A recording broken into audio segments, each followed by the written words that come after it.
नमस्कार, मैं हूं आपके साथ सोनिया चौहान। राम राम हरियाणा में आप सभी का स्वागत है। रुक करते हैं खबरों की ओर। भिवानी के लोहारू में अन्नदाता महासम्मेलन का आयोजन किया गया। यह आयोजन किसान दिवस के उपलक्ष्य में आयोजित हुआ और जिसमें सीएम मनोहर लाल ने शिरकत करते हुए करोड़ों के योजनाओं के उद्घाटन किया। वहीं सीएम मनोहर लाल ने संबोधित करते हुए कहा कि चौधरी चरण सिंह किसानों के मसीहा थे और हरियाणा के बीजेपी सरकार भी किसान हितैषी सरकार है।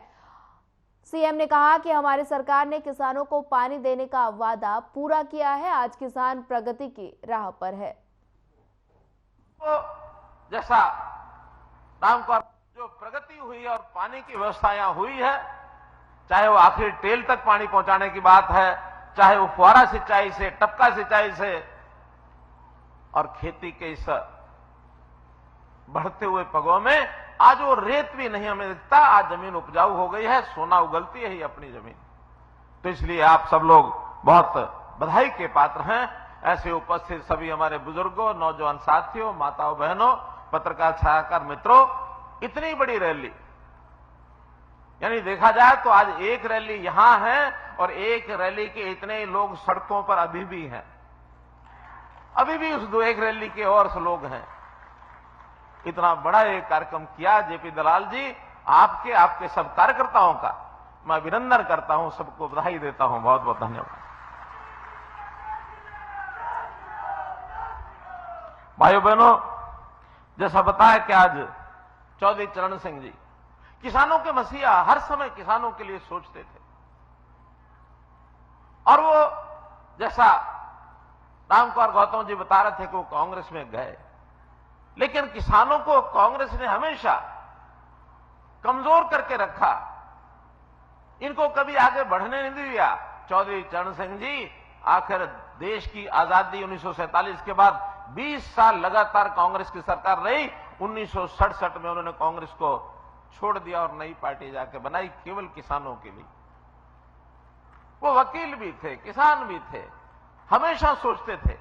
उन्होंने एक बार ये कहा 1971 में कि किसान सेंसस, एग्रीकल्चर सेंसस ये कराया जाए और जो उसमें छोटा किसान है, सीमांत किसान है, सारी योजना उसके हिसाब से बननी चाहिए।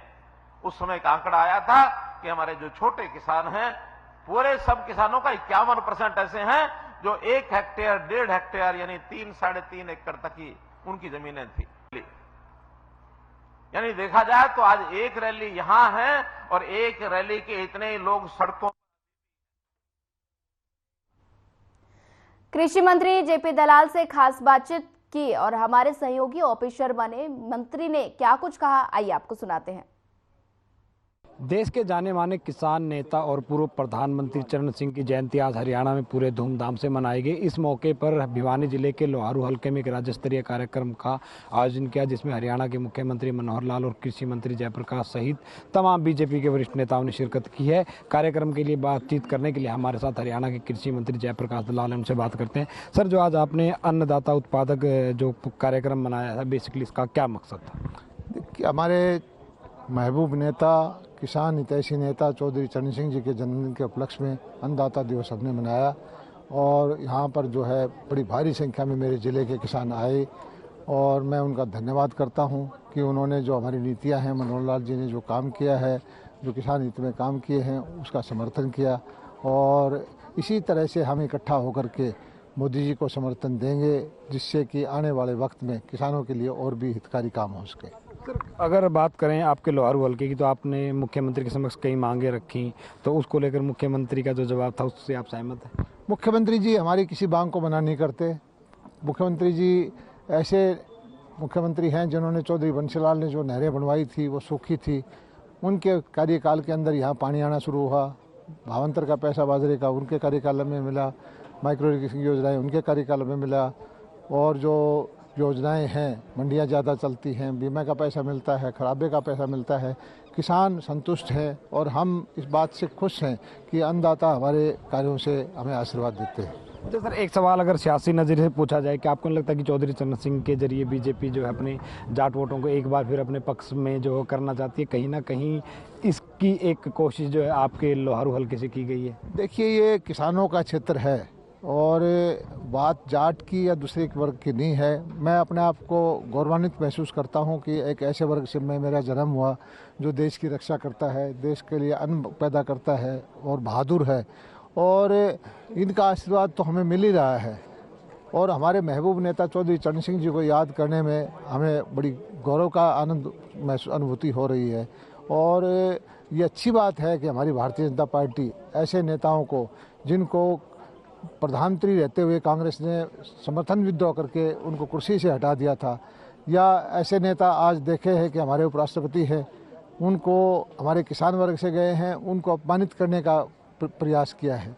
तो ऐसे नेताओं का हम जो है गौरवगान कर रहे हैं, इसकी हमें पूरा वो है ध्यान है और ये हम करते रहेंगे।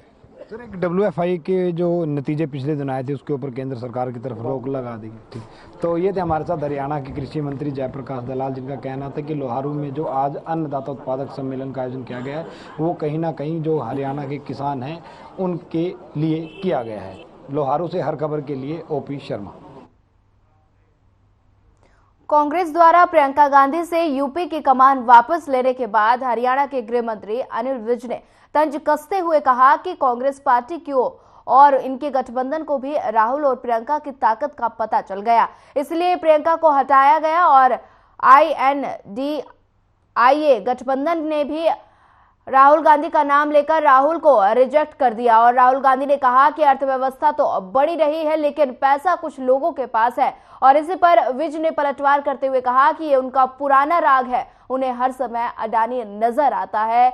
DMK सांसद दयानिधि मारन ने एक विवादित बयान में कहा था कि हिंदी भाषी तमिलनाडु में आकर शौचालय साफ करते हैं, और इस पर विज ने कहा कि एक गलत प्रचार करने की कोशिश की जा रही है ताकि उत्तर व दक्षिण वालों को आपस में भिड़ाया जाए, लेकिन उत्तर व दक्षिण एक है, सब भारतीय हैं। हरियाणा में कोरोना ने दस्तक दे दी। इस पर अनिल विज ने कहा कि हमारा हेल्थ विभाग पूरी तरह से चौकस है, हमने मॉक ड्रिल भी कर ली है।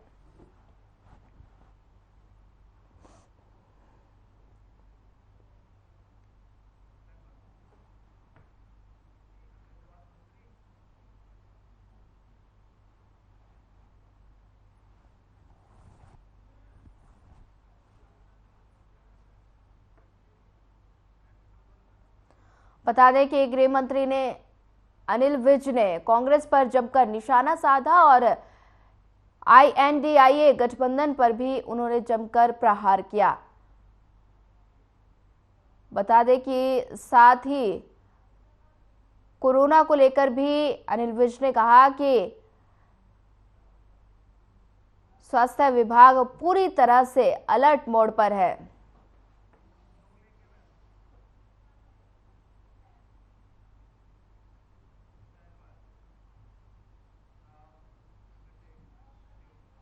नूह विधायक और प्रदेश में कांग्रेस विधायक दल के उपनेता आफ्ताब अहमद की अध्यक्षता में नूह में पार्टी का हाथ से हाथ जोड़ो अभियान लोगों को पार्टी से जोड़ने में सफल हो रहा है। वहीं विधायक ने घर घर जाकर लोगों को राहुल गांधी पार्टी अध्यक्ष मल्लिकार्जुन खड़गे व कांग्रेस की नीतियों से अवगत कराया। विधायक आफ्ताब अहमद का जोरदार स्वागत लोगों ने किया। वहीं बता दें कि आफ्ताब अहमद ने कहा कि भारत जोड़ो यात्रा में भी राहुल गांधी ने आपके बीच आकर आपसे मिले थे, उन्हें आपसे प्यार है, लगाव है और अब खूब प्यार बरसाया था।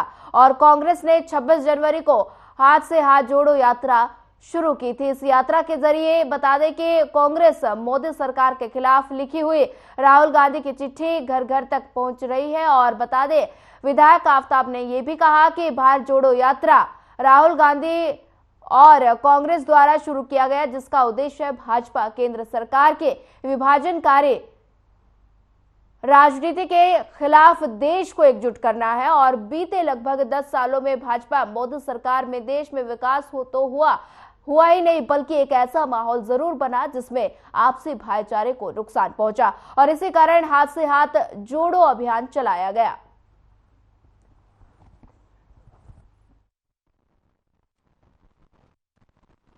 भारत जोड़ो यात्रा जो हमारे नेता राहुल गांधी जी ने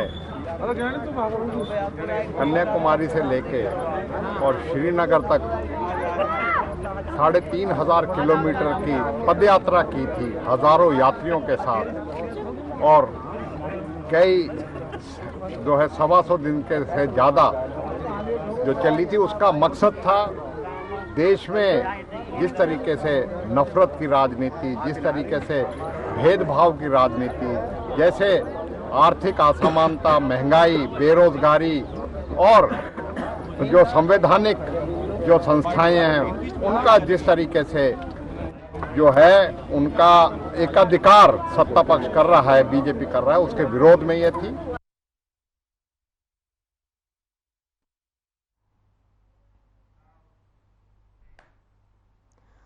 फरीदाबाद में क्राइम ब्रांच की टीम ने फर्जी कॉल सेंटर चलाकर विदेशियों से मोटी रकम ऐंठने का गिरोह करने वाले का पर्दाफाश किया। बता दें कि 36 आरोपियों को पुलिस ने गिरफ्तार किया। आरोपियों में 25 पुरुष और 11 महिलाएं शामिल हैं। अमेरिकन बैंक के कर्मचारी बतलाकर बैंक की ओर से सुविधा और सॉल्यूशन देने के नाम पर विदेश में रहने वालों के साथ धोखाधड़ी कर रहे थे। बता दें कि आरोपी अमेरिकन बैंक के कर्मचारी बताकर बैंक की ओर से सुविधा समाधान कराने के नाम पर विदेश में रहने वाले लोगों के साथ धोखाधड़ी कर रहे थे। यहां सेंटर कई महीने से चल रहा था। पुलिस अब आरोपियों के बैंक खाते की जानकारी जुटाएगी। रिमांड के दौरान पता किया जाएगा कि इन्होंने कितने लोगों के साथ ठगी की है।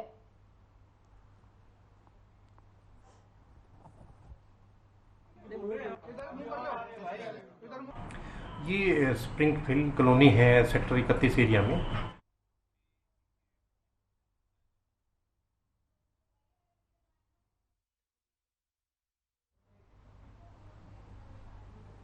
फिलहाल वक्त तो चला एक छोटे से ब्रेक का। ब्रेक के बाद जल्द हाजिर होंगे।